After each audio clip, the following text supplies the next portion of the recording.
Phil, let's just say something. I think they think you're about to start arguing.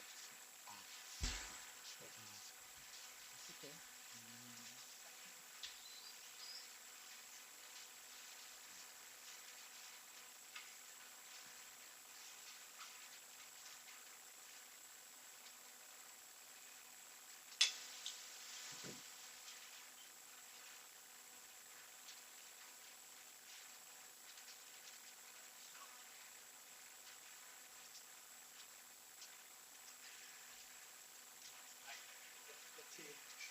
And we are ready to start.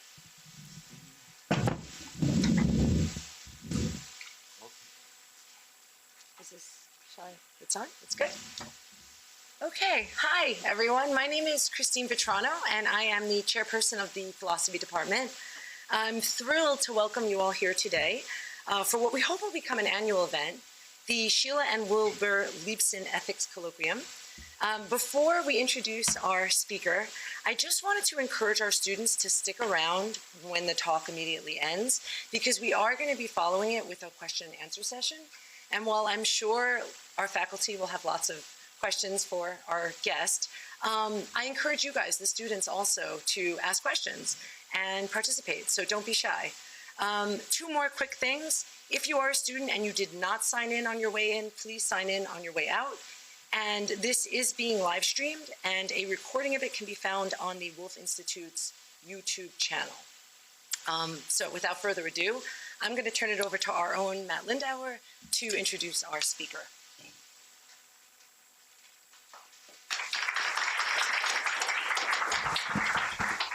It's a great honor to introduce Joshua Knobe, professor of philosophy and cognitive science at Yale University, who was one of my most important mentors in graduate school and beyond.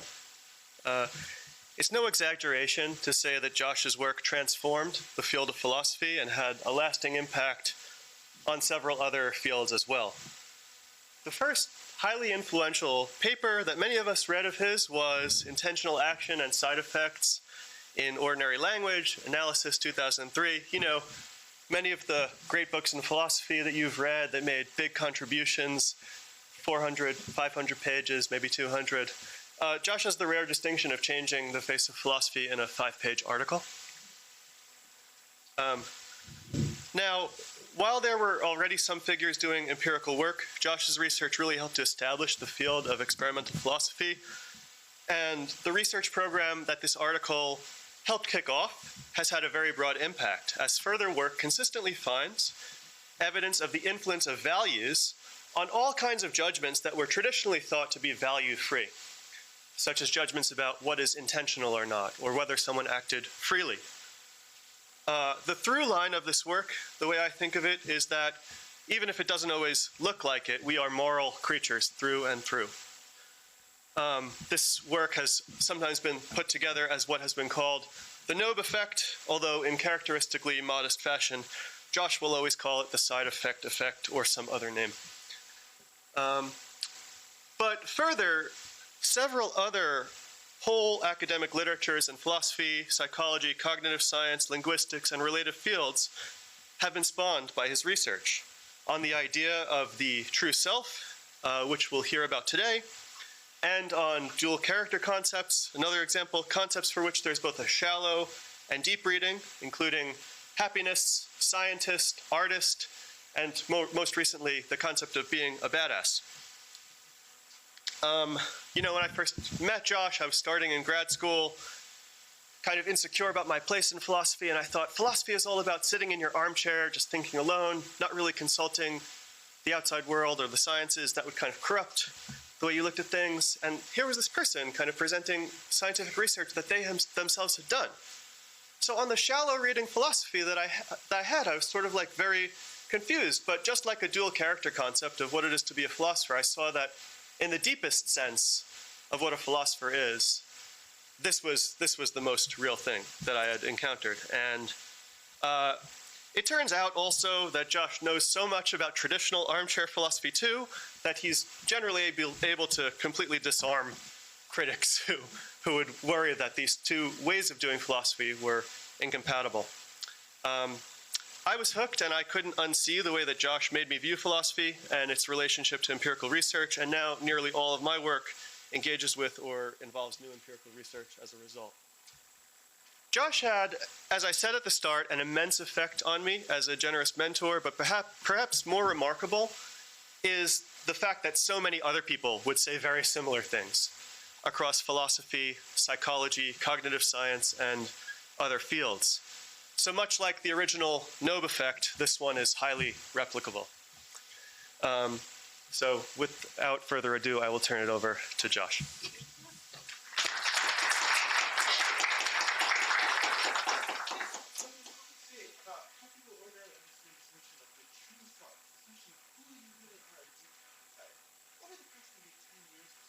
There's been this tremendous surge of work on this question about how people understand this notion, how people understand what it is to have a true self.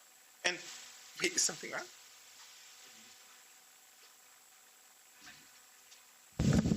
Very sorry about that. Okay, so we're going to be talking about the true self, this notion of who you really are deep down inside. Over the past 10 years or so, there's been this tremendous surge of work on this topic in a sort of intersection of philosophy and psychology. I'm going to be talking about some of the findings that has come out of this work and maybe what they suggest about this larger question about what it really means to have a true self. Before I do that, though, I just want to quickly say a sort of shout out that if you're interested in these kinds of questions, if you're interested in pursuing this type of research, there's a bunch of different professors here at Brooklyn College who've done really important work on these issues. You could sort of take their classes or collaborate with them, do research with them, and explore these issues further. Okay, so what is this notion? What is the notion of a true self? Maybe a good way to understand it is to start with a simple example. So this is Mark Pierpont. He's a real person. And many decades ago, he was a key figure in this evangelical movement, and he would travel around the world bringing people this message. And his message was that homosexuality was a sin, but that you can be redeemed from the sin, you can escape it through the power of Jesus. But Mark Pierpont had a problem, and his problem was that he himself was gay. So he was really drawn to being with other men, but he had a belief that that's morally wrong, and there was a kind of struggle within him, these two aspects of himself kind of fighting against each other. He struggled with this for many years, and then eventually he ended up changing his religious views, and he married another man. So now, we could pose the question, back when he was in this struggle, when there were these two different parts of him pulling him in different directions, how should we understand his self at that moment? So one thought you might have is that it's not as though these two parts of him were just kind of on a par. They're just two different things within himself. You might think there's some kind of difference between them. So you might think, for example, there's something like the core of his self, the deepest part of his self, who he really is, and then certain kind of more superficial things that are in his self maybe, but aren't the person he really most fundamentally is deep down inside. So you might think, for example, deep down in his true self, if you want to understand who Mark Pierpont really is, he's someone who wanted to be with another man. But then there was this belief he had that was getting in the way of this religious belief that homosexuality is a sin. And if he could just get rid of that belief, he'd be able to more fully express the person that he himself really was deep down inside. Or you might think of it the opposite way. You might think deep down in his true self, he had this religious belief that homosexuality is a sin, but he had this problem that he desired to be with other men. If he could only get rid of that, then he'd be able to more fully express the person that he himself really was deep down inside.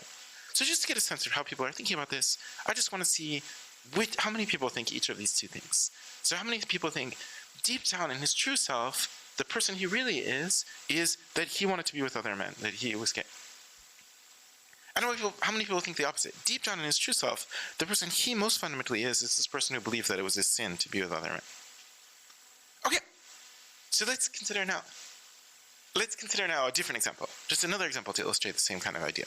So imagine this person and you see them all the time interacting online. So you're looking at this person's posts on social media or getting emails from them, you're getting text messages from them, and through this kind of online persona, you're getting a sense of who this person is, what this kind of person this is. And then maybe this has gone on for many years. You're really starting to get a deep sense of what kind of personality this person has through all of this kind of behavior. But then one day you actually meet this person, and you're just going on a long walk in a forest.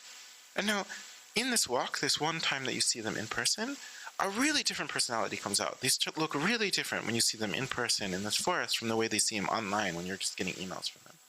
And now a question arises, which one of these two things that you're seeing is their true self, the person that they really are deep down inside?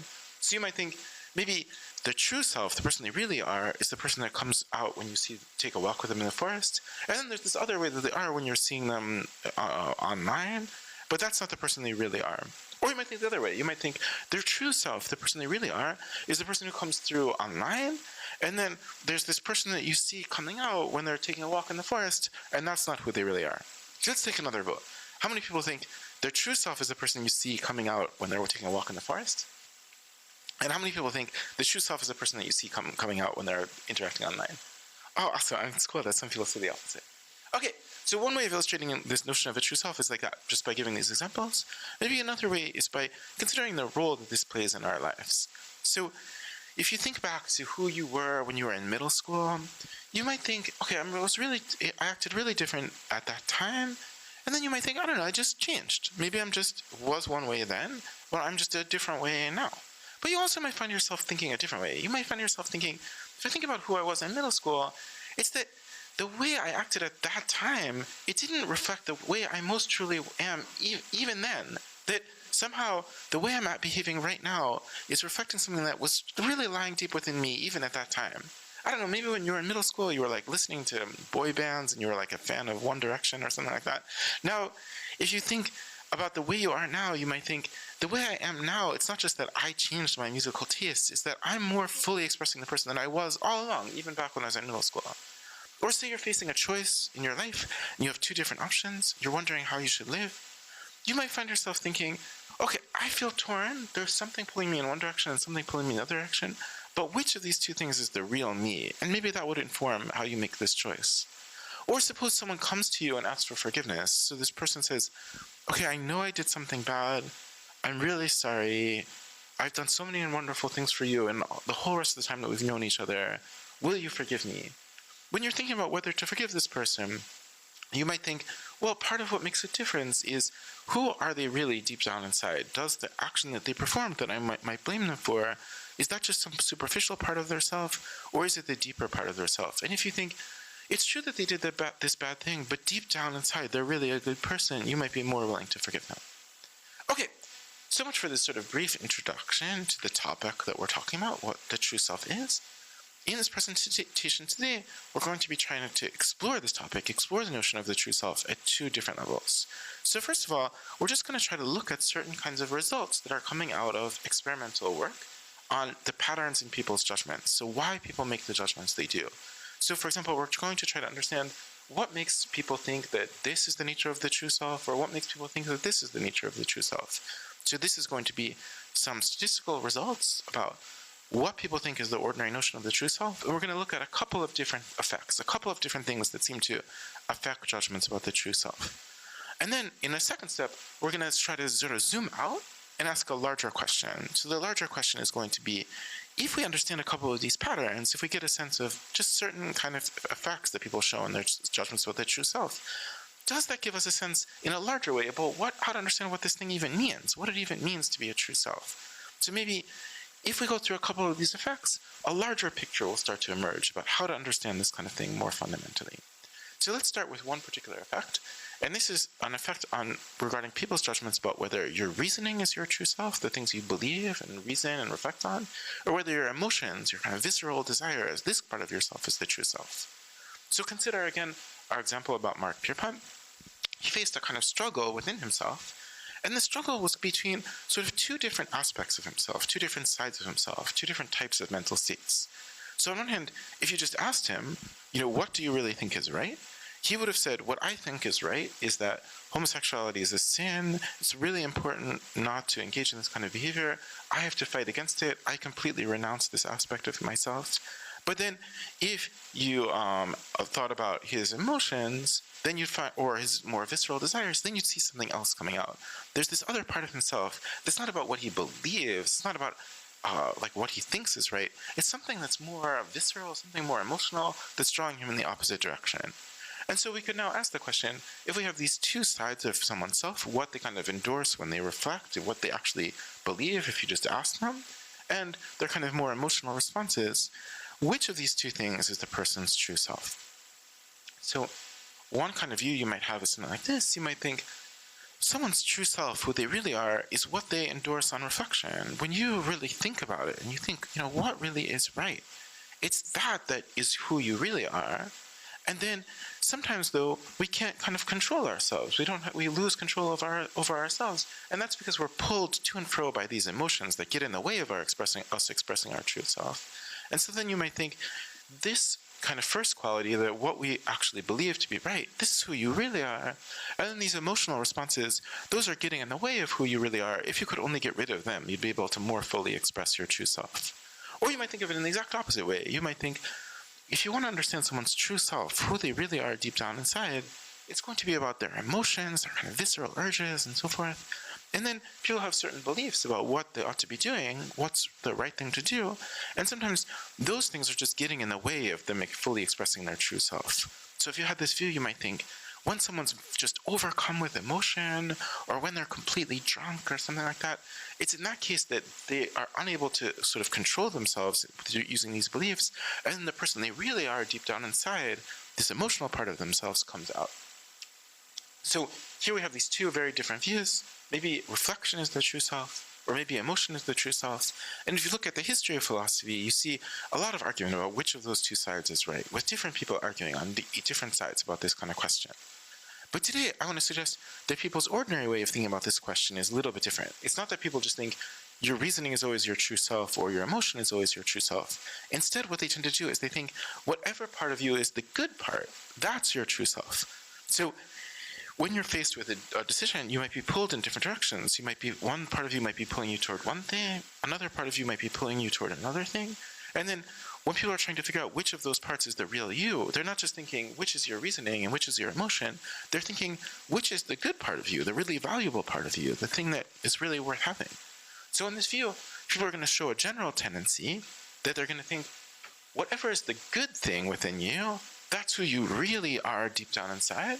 And then if there's some bad thing about you, something that you'd be better off without, that's not the real you. And then, of course, if this hypothesis is right, it will sort of manifest itself differently when it comes to emotion versus reason in different cases. So in some cases, it might be that your reasoning is pulling you toward what's really right, toward the good thing, and your emotions are pulling you toward the bad thing. And in cases of that type, people will tend to say your reasoning is your true self. But in other cases, it might go the exact opposite way. It might be that your reasoning is pulling you toward the wrong thing, your emotions pulling you toward the right thing. And in cases of that type, people tend to say the opposite. They'll say your emotions are your true self and your reasoning is not your true self. So around 10 years ago or so, we first started investigating this hypothesis.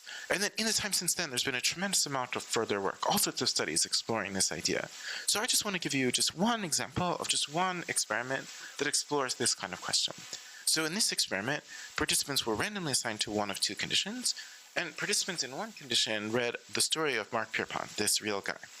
So participants in this condition were told, Mark is an evangelical Christian. He believes that homosexuality is morally wrong. In fact, Mark now leads a seminar in which he coaches homosexuals about techniques they can use to resist their attraction to people of the same sex. However, Mark himself is attracted to other men. He openly acknowledges this to other people and discusses it as part of his own personal struggle. And then participants were given these little pictures, like the ones that I've been showing you throughout, and had to mark their judgment about Mark's true self using these pictures. So one view they could have is Mark's feeling of being drawn to other men is his true self, and then Mark's belief that it's morally wrong to be with other men, that's not his true self. That's just something outside of his true self.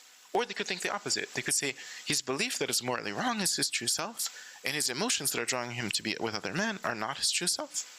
Or they could think neither of these is his true self, or they could think both of them is his true self. So each participant had to just choose one of these four options. And then in addition, participants got an individual difference measure, so a measure about the differences between different participants. And this measure was just the following. Would you describe yourself as a liberal or as a conservative? So we can now look at responses to this question broken down by political orientation. What do liberals say and what do conservatives say? So if we do this, we find is that liberals tend to say that Mark's true self is his feelings. So his feeling of being drawn to other men, that's who he really is. And then very few of them are saying that it's his belief that is his true self, for example. By contrast, if we look at conservatives, what we find is that the modal answer, that is to say the most common answer, is both. So putting this another way, what this result seems to suggest is that everyone thinks your emotions are part of your true self, but whether the belief is part of your true self depends on whether people think the belief is good. So the liberals who presumably think this belief is bad say that the belief is not part of his true self. If Mark could just get rid of that belief, he'd be able to more fully express himself. And the conservatives are saying the opposite. They're saying that belief is also part of his true self. But of course, as I mentioned, participants are randomly assigned a condition.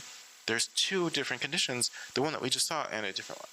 And in this other condition, participants got a story that was just the reverse of the real Mark Pierpont. So they were told, Mark is a secular humanist. He believes that homosexuality is perfectly acceptable. In fact, Mark leads a seminar in which he coaches people about techniques they can use to resist their negative feelings about people who are attracted to the same sex. However, Mark himself has a negative feeling about same-sex couples. He openly acknowledges this to other people and discusses it as part of his own personal struggle.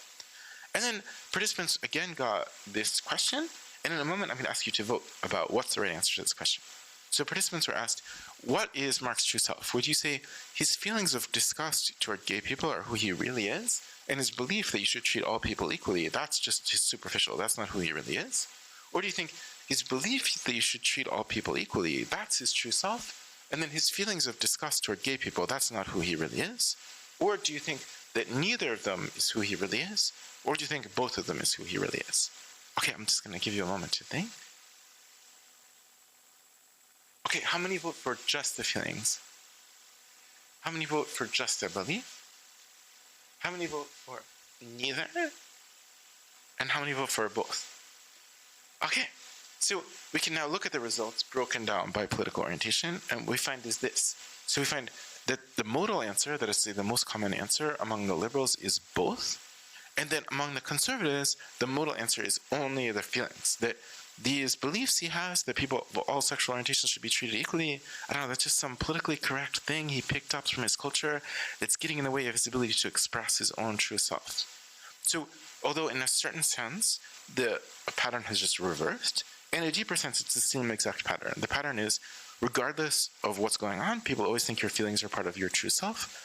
Is the belief part of your true self? If you think the belief is good, which in this case the liberals would, then you think the belief is part of your true self. And if you think the belief is bad, which in this case the conservatives would, then you think the belief is probably not part of the true self. So what we've been getting some evidence for here is the suggestion that it's not as though people always think reasoning is your true self. It's not as though they always think emotion is your true self. Instead, they tend to think whatever is the good part of yourself, whatever is most good within you, that's your true self. Okay. That's the first of the two effects that we're going to be talking about. And now we're going to be talking about a second one. Some of you might already know about that first one, which is something we did a while ago. Probably no one knows about this second one yet. It's much more recent. So this second effect is about the difference between behaviors that perform online, like on the internet, and behaviors that you perform in person when you're actually IRL. And now, this might seem like a very superficial thing. You might think this is not going to teach us something profound, but I think that's mistaken, that we're really going to learn something deep about how people think about the true self by going more deeply into this question. How do people think about online versus IRL behavior? So one kind of way in which you might interact with people is that you see them posting on social media, like on Instagram or TikTok or something like that, or you might get emails from people, you might be texting with people, and then there's some way that people might interact in these kind of formats, say when they're texting you. And then there's a different kind of way that someone might act when they're just hanging out with you in person. You're just actually engaged with them one-to-one. And now, the key question is, how do people think about these different forms of behavior, and do they think that behavior in these different environments differentially reflects your true self, who you really are deep down inside? So to address this question, we ran a number of different studies, and I'm just going to give you a sense of two of them. So in this first study, participants were randomly assigned either to be told that someone performs a certain behavior in person or that they perform the behavior online, and then they were asked whether that behavior reflects the person's true self. So in the online condition, they'd be told someone performs in the in-person condition, they'd be told someone performs a certain behavior in person, and they're going to be asked whether that behavior, the one that they perform in person, reflects their true self. So something like this. When Susan's interacting with people in person, she tends to act really self-confidently. On the street, she regularly tells others what's going on in her life. In personal conversations, she clearly expresses her opinions, irrespective of whether her conversation partner might like them or not. when she personally catches her friends saying or doing things that she doesn't like, she openly criticizes this. But when she's interacting with people online, she tends to act really timidly. On social media, she's very reserved about her life. In emails, she often hides her opinions if she thinks that a recipient might not like them. When she catches her friends online saying or doing things that she doesn't like, she ignores this. And now, you can try to ask yourself, given that she's doing these opposite things in these two different cases, which is the real Susan? And then participants were just asked, do you agree with the following statement? Susan sometimes acts self-confidently and sometimes acts timid, but ultimately, deep down, Susan is self-confident. And then participants answered this question by agreeing or disagreeing on a scale from 1 to 7. And then, of course, in the other condition, it would just be reversed. So participants would be told that it's online that she tends to be really self-confident. She's always acting really self-confidently when she texts you or emails you or posts on social media or whatever. But then when you actually hang out with her in person, she's really timid. And now the question is, which is the real her? Is this behavior she's expressing in her online behavior, is that the real her? And participants just mark that again on a scale of 1 to 7. So I've just showed you one of the cases. It's about being confident. But we looked at a number of different behaviors.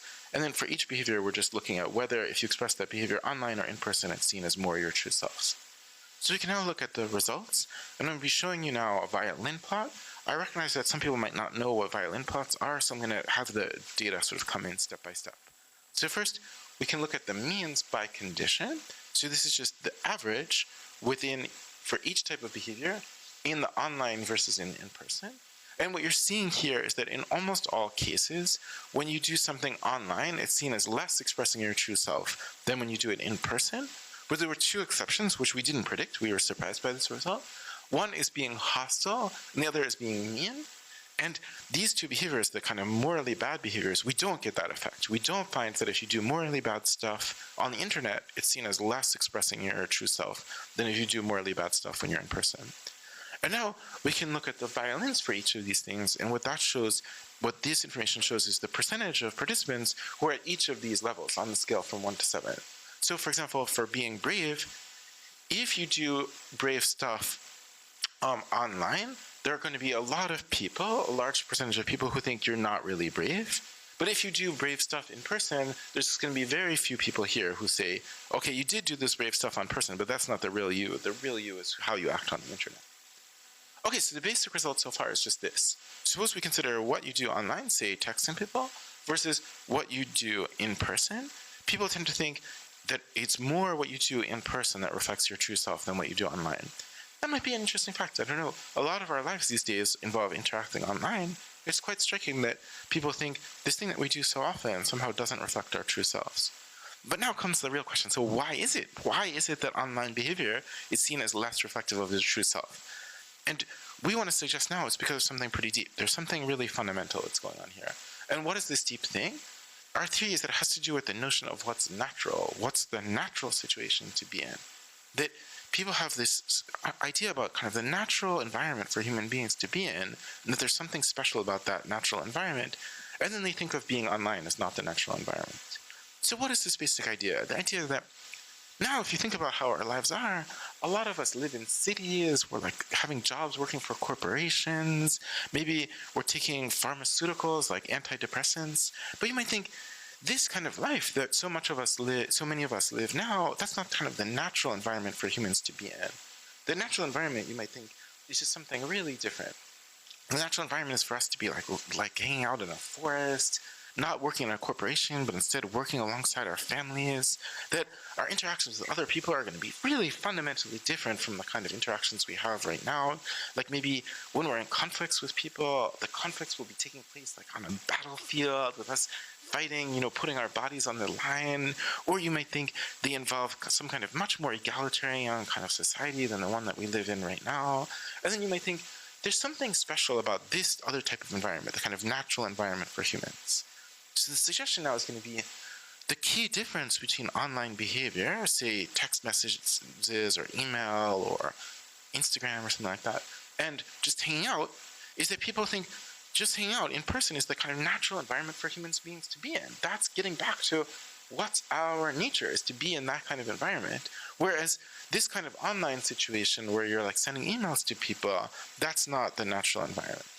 So the suggestion now is going to be there's going to be a general effect across the board, such that whatever you do in a natural environment, it's going to be seen as more reflective of your true self. Whatever you do in an unnatural environment, it's going to be seen as less reflective of your true self. So to study this, we ran another study, and in this study, participants were given a whole variety of different cases, pairs of cases that were either involved something either natural or unnatural.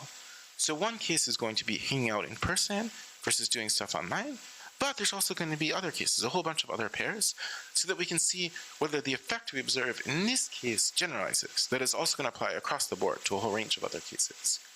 So to explore this, we first ran a quick pre-study, and the basic idea of this pre-study is that we took a bunch of different pairs of cases where we thought the things on this side are going to be seen as more natural than the things on that side. And then we just wanted to see whether people actually thought that these things were more natural than those. So do people think it's more natural to hang out in person than to interact with each other online? Do they think it's more natural to be in a wilderness than it is to be in a prison? Do they think it's more natural to be on a battlefield where people are actually fighting you with swords or something like that than to be in a drone controller room where you're fighting people by clicking something with your mouse and so forth? So the way we did this in the studies, we started out by just explaining to participants what we meant by naturalness. So we said, just an example, consider a horse. You might think the natural environment for a horse is to be, that a lot of horses right now are just in a stable, but you might think the natural environment for a horse is to be on a prairie.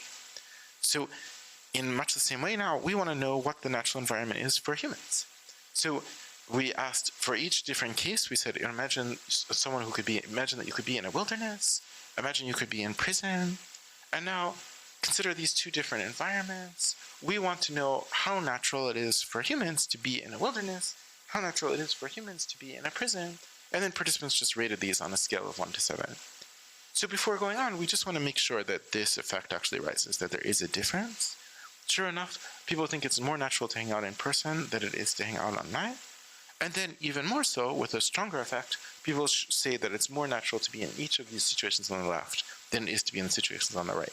This isn't supposed to be a surprising effect in itself. This just shows that the stimuli we're going to use in the real experiment are good stimuli. And now what we want to know is whether people think that whatever you do in these situations more reflects your true self than whatever you do in those situations.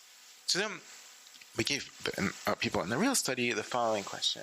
Participants were randomly assigned to one of the cell of this design. So randomly assigned to either natural or unnatural and to one of these pairs. And then participants were told, okay, imagine that John spent part of his life in the wilderness and part of his life in prison. In the wilderness, he heard the chirping of birds and the rustling of leaves as the wind swept through the branches. It describes like life in the wilderness. And then it describes life in prison. In prison, John heard the muffled sound of heavy cell doors falling on the lock, and just what life would be like in his prison. And then without saying anything about what behaviors he performed in each of these situations, participants were just told, in the wilderness, John tended to behave in a certain way. In prison, John tended to behave in a different way. And now we want to know which of those is John's true self. To which one of these ways that he behaves is the one that expresses who he really is. So participants would be asked, John behaved in a certain way in the wilderness and behaved in a different way in prison, but ultimately, deep down, do you agree that the way he behaved in the wilderness is more revealing of who John really is? And participants could agree or disagree. So we can now look again at the results. And now, I hope people are familiar with the basic idea of what this violin plot is. We can look at whether there's a difference overall between the natural and the unnatural. And what we find is this. In every single one of the pairs, participants are saying what you do in the natural environment is more revealing of who you most fundamentally are than when you do in the unnatural environment. So it looks like we're getting evidence for the second kind of effect. So this effect is that people can do different stuff in different environments, but whatever you do when you're in the natural environment, the environment that's sort of the natural environment for humans to be in, that's seen as more reflecting your true self than whatever you do in the unnatural environment. So let's now zoom out. We've been talking about these two particular effects. What are we really learning? So the two effects we learned are there's a general tendency such that if one thing within yourself is drawing you to do something good and one thing within yourself is drawing you to do something bad, people think the part of yourself that's drawing you to do something good is more your true self than the part of yourself that's drawing you to do something bad. The second effect we saw was that independently of what you're doing, if we just look at the environment in which you're doing it, if you're doing certain things in environments that are natural and other things that are environments that are unnatural, whatever you do in the environment that's natural, that's seen as sort of more reflecting your true self. So the question now is, how should we understand what this thing is? What is it to be a true self?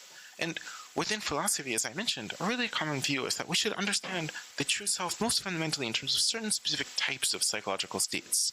So you might think the true self is something like your capacity for reasoning, or you might think the true self is your capacity for emotions, or you might have some more complicated view where you have some much more complex view about the nature of these psychological states, and you think the true self is your capacity for second-order desires or something like that.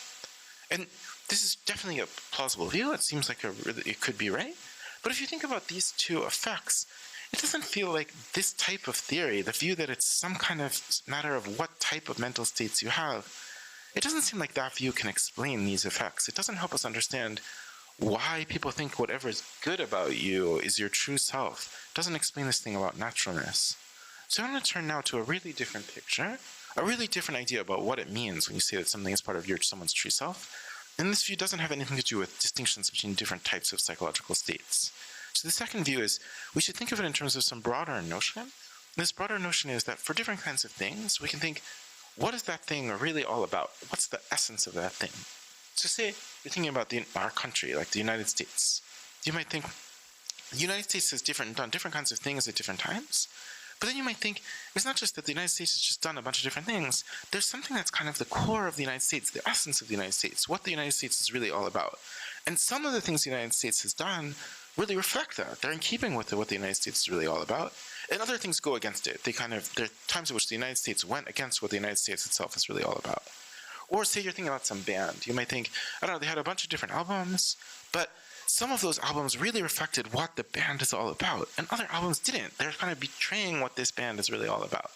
Or suppose you're just thinking about a paper, like say a physics paper. You might think, there's something that this paper is really all about, the real essence of this paper. But then you might think, what's this certain paragraph even doing here?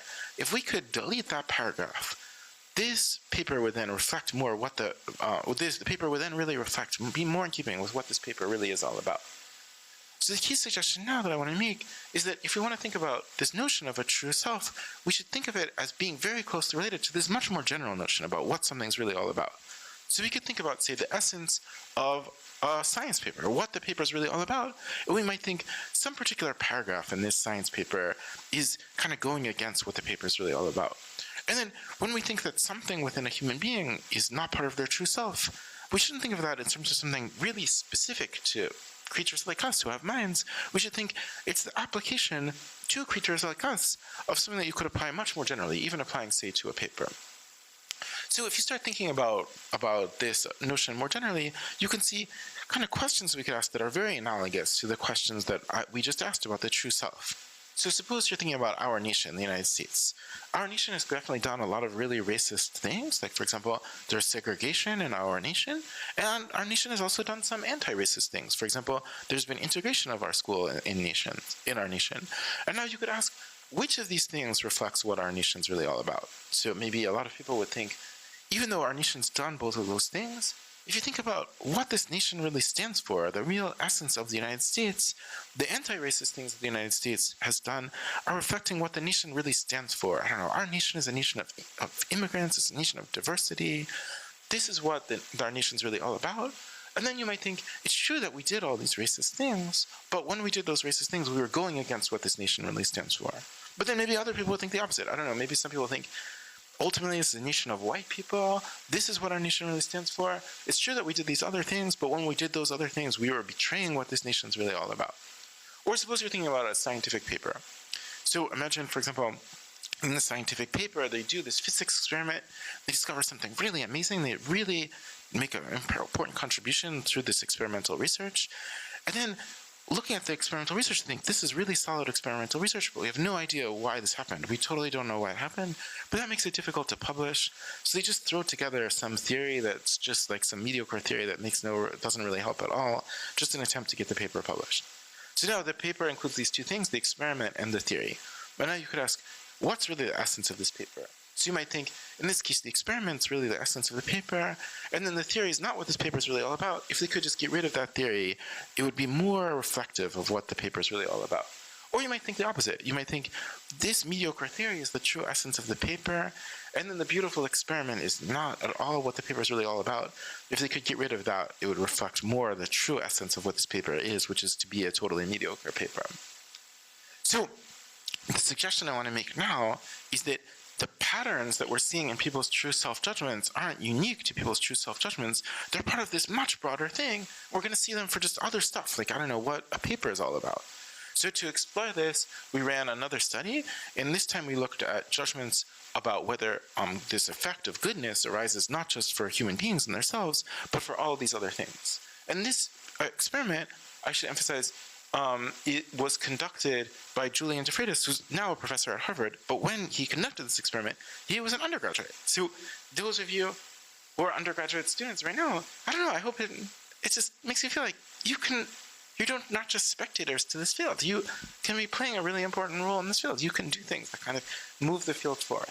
Okay, so in this experiment that we did with Julian de Freitas and others, participants were randomly assigned to conditions in this design where we looked at a number of different kinds of entities that are not human beings, but that you might think have these kinds of essences. And then for each one, participants were randomly assigned to a condition in which it improves, that is to say, the bad things about it are lost, or deteriorates, that is to say, the good things about it are lost. So to illustrate, in the case of a physics paper, participants were told, there's this physics paper, it's called Atom Dynamics, and it has a really good part and a really bad part. So, for example, it has this experiment that's really good, and then it has this mediocre theory that makes no sense and was just introduced in order to get it published. And now, over time, the thing changes. So over time, this paper, Atom Dynamics, is being revised. I don't know, they have this Google Doc, and they're like removing things and adding things, and eventually they just remove all the bad stuff, and only the good stuff remains. So there was this paper, Atom Dynamics, and then it underwent this change. Another question is, after it underwent to the change, would you say this is still Atom Dynamics, or would you say it's not even Atom Dynamics anymore, it's just a different paper now that it has lost this part? In the other condition, participants were told, there's this paper, it has this good part and this bad part, and now it's being revised, people are adding things, removing things. Over time, they remove all the good parts, and now only the bad parts are left. So suppose this paper was originally called Atom Dynamics. After all these changes, would you say this is still Atom Dynamics, it's just like a worse version of it? A worse version of it, or you say, this isn't even Atom Dynamics anymore. Now, after this change, it's just a fundamentally different paper.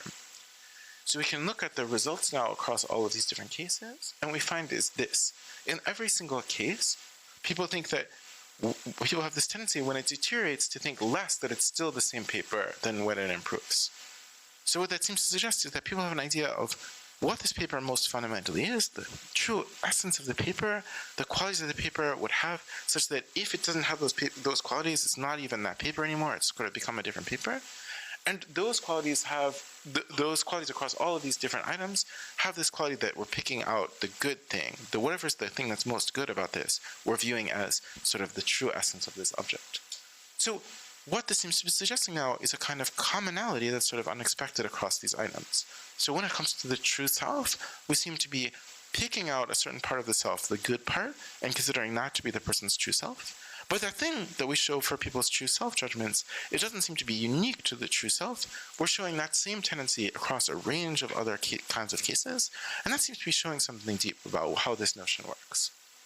So let me now just briefly conclude. I'm sort of zooming out across this whole 50 minutes that I've been speaking. What have we been trying to say? So the suggestion is this. We've been trying to understand this notion that people ordinarily have, this notion of having a true self, this notion that it's not as though all the different parts of yourself are just on a par. Some of them seem to be, as it were, the real you, who you most truly are, the person you really are deep down inside. And others, you might think they are a part of yourself, but they're somehow not the real you. They're not authentic or genuine. They're not who you are deep down. If you could get rid of these other parts, you'd be able to more fully express the person you really are deep down. And then we suggested this notion is playing a really important role in people's ordinary way of making sense of their lives. So, for example, when you're faced with some decision about what to do next, and there's something drawing you toward one side and something else drawing you toward the other side, you might think, which of these is the person that I really am? Which is the voice of my true self? So we want to understand what this notion is. What is this thing that we have, this notion of a true self that's playing this really important role in our lives? And there could be different possible views about this. There's a lot of debate about this question within the existing literature and philosophy and in psychology, and other people definitely disagree with the kind of claims that I've been making. It would be really interesting to hear other possible views.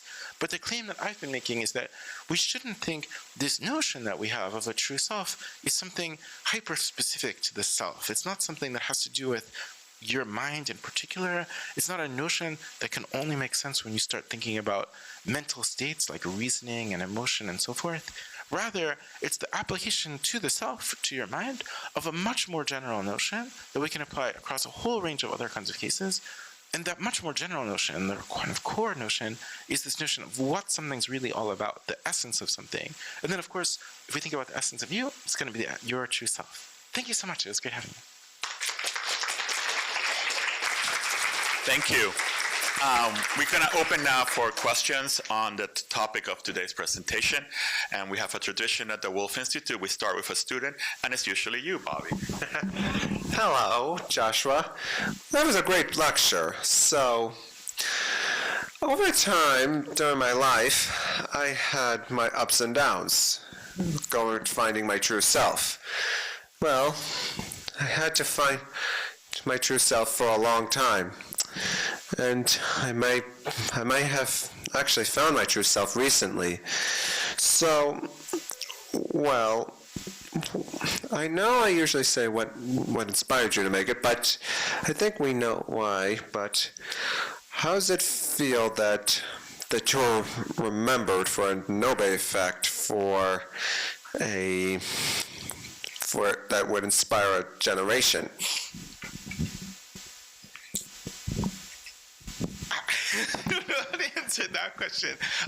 But I'm really glad to hear that you feel like you're finding your true self, and I look forward to seeing how your path continues. For the philosophers that don't think there's a true self, it's just an onion keeps peeling away, no core. Do you think there's an error in their thinking that can be argued philosophically by you, or you think just hitting away at experiment will do the trick? Wait, that's a great question. So, first of all, the question is, so far I've been talking about how ordinary people see this kind of thing, and now the question is, so these are just facts about ordinary folks, how they see this kind of thing. Do these results bear on the philosophical question about, for example, whether human beings really do have a true self? And then, obviously, if you're going to bear on that question, it's going to be not by answering the question. It's not that, I don't know, if we just run a bunch of studies, that resolves the question. There's no more philosophical question anymore because the studies have answered it. But even though it can't do that, we're not going to answer the question by doing this. Some of the results of these studies do, I think, bear on it. They have some significance for that question. They help us, in some maybe small way, address the philosophical question about whether we do have a true self. And how is it that they do that? I think the way they do it is that they give us a sense of what people think there is inside of you when they think there's a true self in you, such that you could start to ask the question whether that thing, the thing that people believe is in you, actually exists. So I think an obvious way at first of thinking about what it is that people believe is inside of you when they think you have a true self is they think it's something like a part of the self. I don't know, there's something like in yourself, there's, I don't know, like a capacity for visual perception, a capacity for motor control, a capacity for reasoning, and then there's this other thing, a specific part of yourself that's something like your true self. And then if you thought that was right, then you might think what they think is inside of you is just very implausible. It's very unlikely that anything like that could exist. But what I've been trying to suggest is that the thing they think is in you when they think you have a true self is something really different. Like if you think about what a band is really all about, it's not like a part of the band, like the drummer or something like that. What a band is really all about is some kind of set of values or ideals that the band has somehow embodied throughout the course of the trajectory of its albums over time. You might think that thing doesn't exist, or you might think it does exist, but at least now when you're philosophizing about whether human beings have this thing, you know which thing to philosophize about. Do human beings have that type of thing, not like something like a specific part of the self?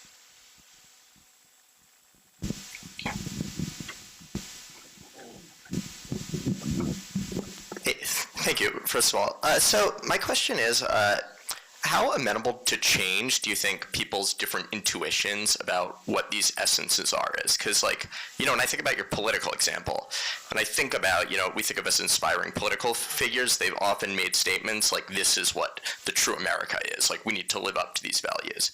So I'm just curious about your thoughts on that in particular. And also, you know, in a similar vein, I was thinking about how when you bring up this idea of naturalness, right?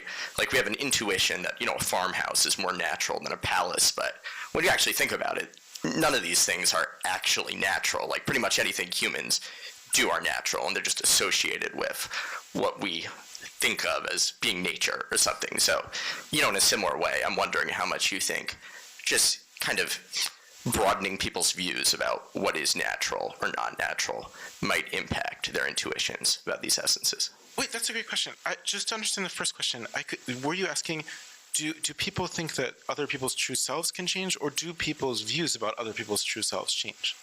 Do you think that people's views about true selves, or to what extent do you think they can be altered by just by rhetoric, essentially? Oh, yeah. You know, it's a great question, and we don't know the answer to the question. So, if you wanted to know whether these views change over time, what you'd want to do is run a much more long-term study, right? Like, is there a change over the course of, say, 10 years that people are starting to think differently about someone's true self than they thought earlier? And we don't know the answer to that question. It might be what the theories that we're talking about would predict, but it's unclear whether that prediction is true, is that if you changed your own values, you changed your view about what's good or bad, or if you changed your own views about what's natural or unnatural, then your views about other people's true selves would change. And then we'd have to see whether that's right. The second question that you raised is an absolutely fascinating one, and I really want to study it further. I mean, there's very little known about it. So the second question is, why is it that people think some stuff is natural and other stuff is not natural? What is driving these judgments about naturalness?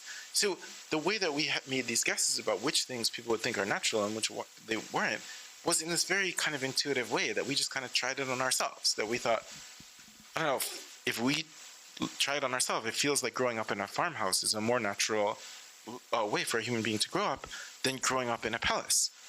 But of course, neither a farmhouse nor a palace existed in our environment of evolutionary adaptation or something like that, which was pre-agriculture. In what sense is either of those things natural? And that's a question that we really don't know the answer to, because this is just the very first step we've taken in researching naturalness. But it's a question that I just find absolutely fascinating. I really want to study further. So even though I don't know the answer to the question, I just want to suggest a hypothesis, which is that people have a general tendency to think that the way things are that would be good is more natural than the way things that are that would be bad, but only with regard to certain things and not others. So if you think about, for example, different ways that you could grow up, like different ways that your parents could treat you, like, for example, being raised by your parents versus being raised in an orphanage or something like that, people would think being raised by your parents is the better way to live. And that this seems really is the better way to live and also the most natural way to live. But I think other things that are farther from our kind of biological character, like things that are unrelated to things about sex and parenting and love and so forth, people just wouldn't think about in terms of naturalness at all. That if they thought, consider the nature of our city, like we could have a high tax rate and have high redistribution, or a low tax rate and have low redistribution, that people who think one of those is better and the other one's worse wouldn't think it's unnatural to have the other one. So I don't know if this is right, but I think there's some way in which people's notion of the natural is very connected with the kind of biological parts of our lives, like things like child rearing, love, exercise, where you are physically, and not about the non-biological parts of our lives. But of course, this remains for further study. It would be wonderful to do further work on it.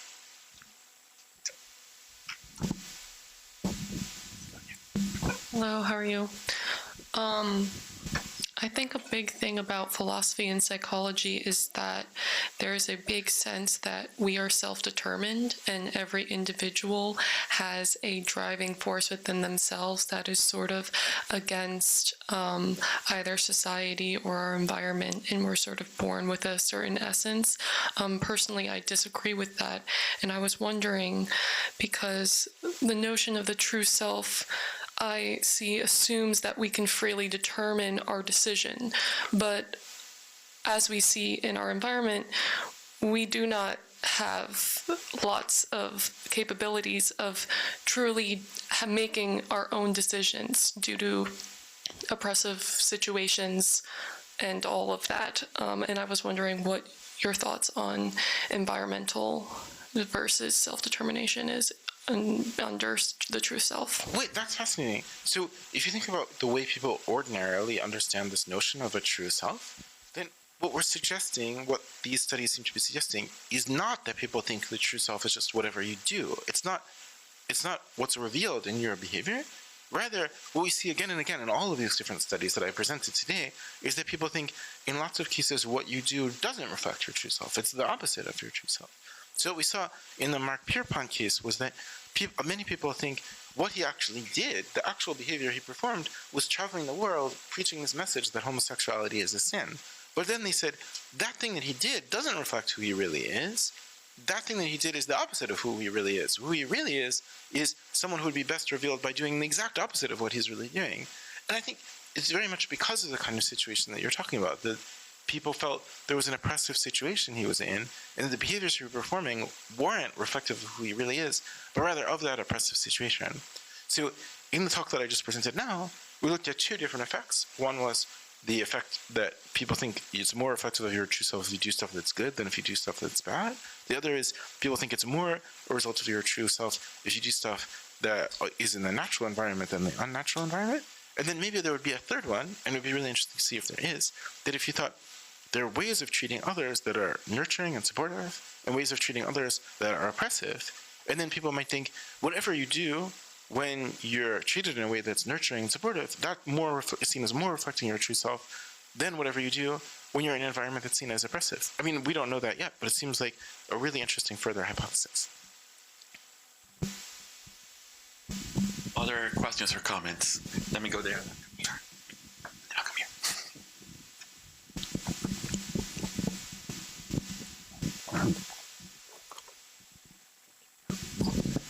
So yeah, I thought your talk was very interesting, so thank you. My question was more about kind of going off of the two questions ago about what X is really all about, what we're really all about, and how it's, if it were nature, if it were the natural thing, do you think that presupposes some sort of like biological or innate need or desire to fulfill that natural self? So kind of going off like the Mark Pierpont example, is it possible that Mark Pierpont could have gone his whole life without ever fulfilling his true self? Let's say that the true self is him marrying a man. Could he have gone his whole life? And like, what does that say about our desire or need to be our true selves? Yeah, this is a really helpful question. So this is a question that's been explored not so much in my own work as in the work of another researcher, Rebecca Schlegel. And so she asked precisely this question, the question, do people think that whatever is your true self has to be something innate as opposed to learned? So do people think, if you think about who I really am deep down inside, could it be there is someone I really am deep down inside, and the reason that I have that, the reason I'm this person I am deep down inside, is because of the way my parents taught me to be, or the way I learned to be from my fellow high school students who really inspired me to be a certain kind of person or something like that. And then in Schlegel's work, she finds that people tend to think, no. They tend to think the true self is seen as something kind of immutable. You can change in your behaviors. Maybe at one point you're doing one thing, another point you're doing something else. But then, even though you can change in your behaviors, you can't. There's some really deep sense in which you can't change your true self. So I don't know if you feel like this is right, but the suggestion is that if people behave in one way at one time and they behave in another way at another time, then people will tend to have the thought that the reason for the change isn't that your true self changed. The reason for the change is that in one of the two cases you weren't revealing your true self. Suppose Biggie had not been murdered, and so as a result, he just eventually just got over this whole rap thing, and he started getting into like insurance, and then he started like just working in this corporation, just selling, like trying to be like, he was a really high-powered executive. You just see him with some flip chart, and he's like, as you can see, our profits are increasing, but the competition is... No. And then you're wondering now, like, okay, what's going on with this guy? Like, who is he really? That one thing you might think was, deep down, even now that he's working in this as a corporate executive, he's still the biggie that we all knew from before. Or you might think the opposite. You might think, even when he made Ready to Die, he was really like deep down, he was like this corporate person just thinking, okay, I bet I can maximize profits if I make this album. But the thing that according to Schlegel's work you would not think is both of them were reflections of his true self. It's just that his true self changed. He used to be one person and then he changed into another person. I bet you can kind of feel that intuition, that people would be very unlikely to think that.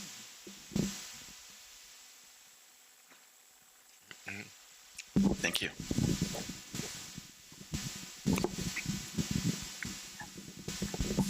Hello, good afternoon. I have a question. So there's this thing circulating around social media spaces that states we are a mosaic of everyone that we've ever loved. I wanted to know if we are a mosaic of everyone we have ever encountered or loved. How does that then shape the way we see ourselves? Wait, that's a great question. So, what the suggestion coming out of this research is that if we are a mosaic of everyone we've ever loved, if that's the truth, then that truth would go against our kind of ordinary way of thinking about ourselves. So that kind of makes sense, right? People don't create sayings that just say things that everyone already believes to be right. I mean, what makes something go viral on the internet is that it's not just the thing that everyone always thought beforehand, that people thought intuitively. So this notion of the true self that we see coming out of all these studies is that people think the self is not like that. It's not just a mosaic of all these different things, the experiences that we've had.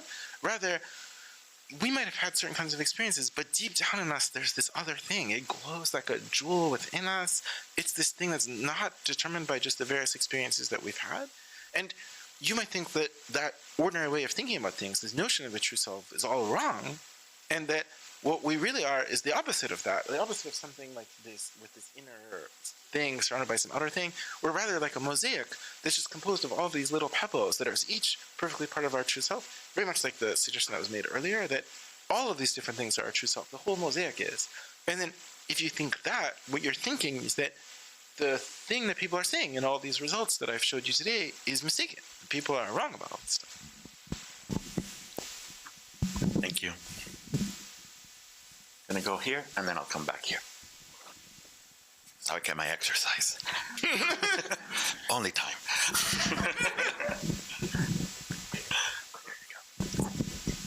Yeah, thank you. I wanted to go back to something that someone had mentioned earlier about like the essence thing and the like nation thing. I think one of the things I'm thinking about a lot is the like this sort of the like essence or what something is really all about conclusion.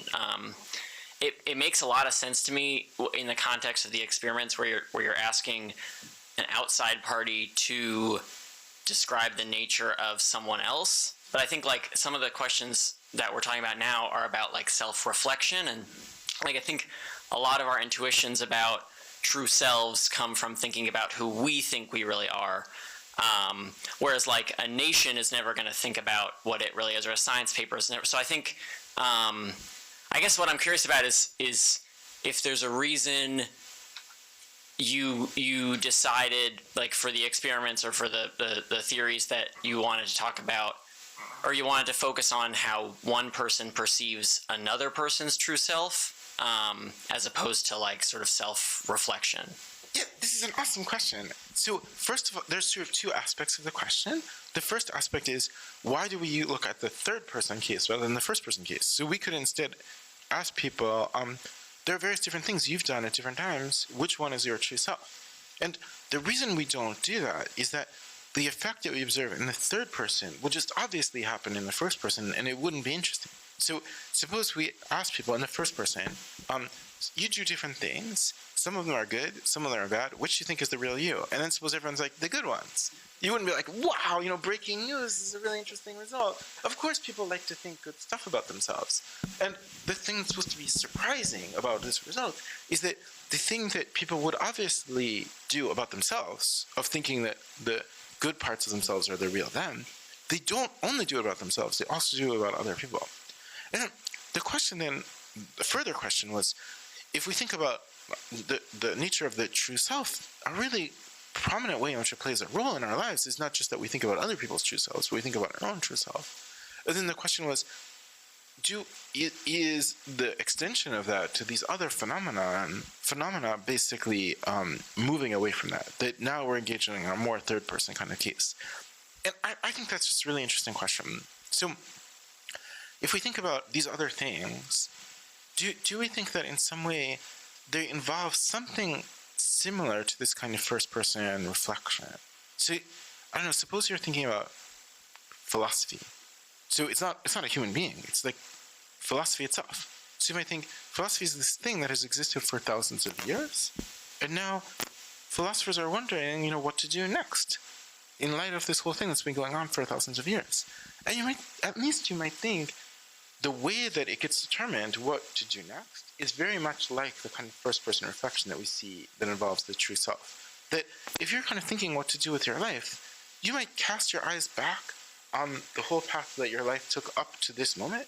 Think about all the different things you did and ask, okay, I did all this stuff, but who am I really? What are the things of all the things I did that really reflect who I most truly am? And at least you might think with these things that aren't human beings, something similar is taking place. That if you think about what philosophy is going to do next, what will happen in philosophy over the next 5 years, part of it involves the people who make up the world of philosophy, looking back over the thousands of years of philosophy that there's already been, and asking you, what is this thing really? What really is philosophy? And taking the next step in light of a kind of conception of what philosophy has been thus far.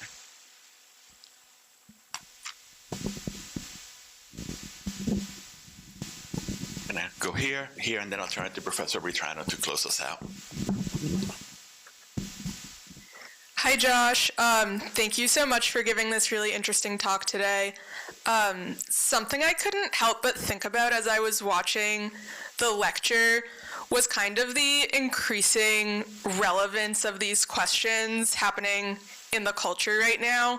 So I'm wondering if you have any thoughts about how AI and the increasing relocation to digital spaces after the pandemic have been affecting how people sort of view this question of like soul versus technology, who are we really, and I don't know, if you think that this like preoccupation is, affecting the direction we're moving as a society in terms of all these cultural shifts. Yeah, I'm just curious what you think about how this conversation is playing out in the culture right now.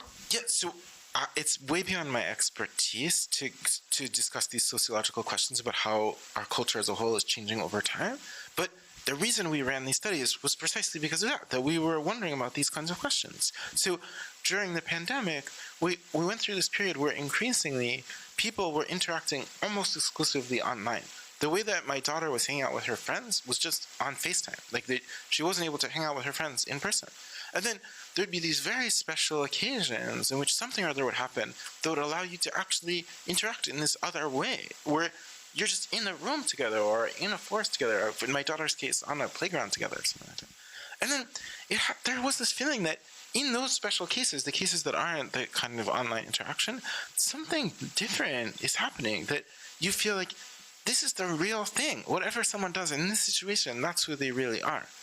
And now, the question is obviously asking me for something much larger, which is not just what was happening at that time slice, but what's the trajectory over time? Something seems to be changing in our world.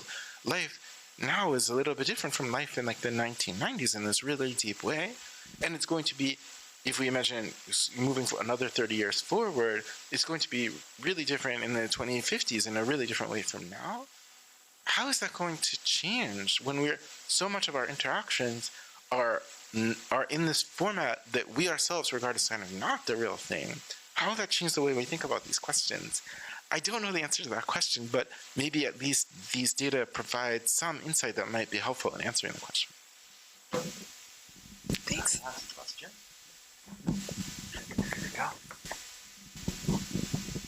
First, I would like to say thank you for your speech. It was really helpful and really interesting. Thinking about it, it was like I feel like we grow up, and depending of our experience, we kind of find out what we like and how we kind of gonna be in the future. Cause we see, oh, this is bad because how we see it and how we feel inside of us. But the question is like, how do we actually find out who we actually are, like our true self? Oh yeah, that's a great question. So there's been a lot of research on that question. It's not by me, but it's really revealed something very striking.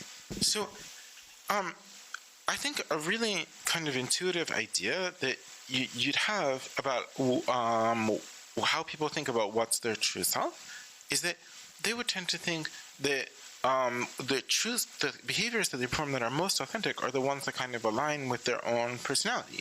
So if you're really outgoing and gregarious, then you think the outgoing and gregarious behaviors you perform are who you really are, and then the ones where you're kind of being introverted and awkward and confused, those are the ones that don't reveal who you really are.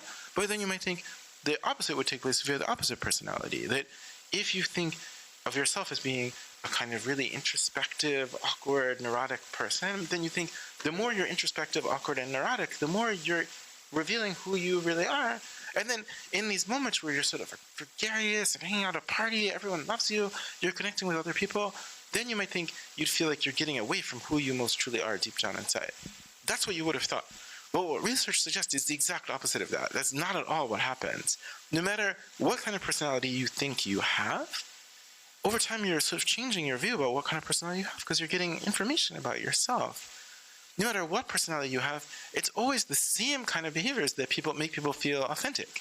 It's never that people think they're most authentic when they're feeling kind of awkward and neurotic and confused. They always feel like they're at their most authentic when they're really connecting with other people and being gregarious and being outgoing and feeling happy with their lives. So there's something quite striking going on in this, the answer to this question about how it is that people figure out which behaviors they perform are the most authentic self, and it's not what you have expected it to be. Thank you so much.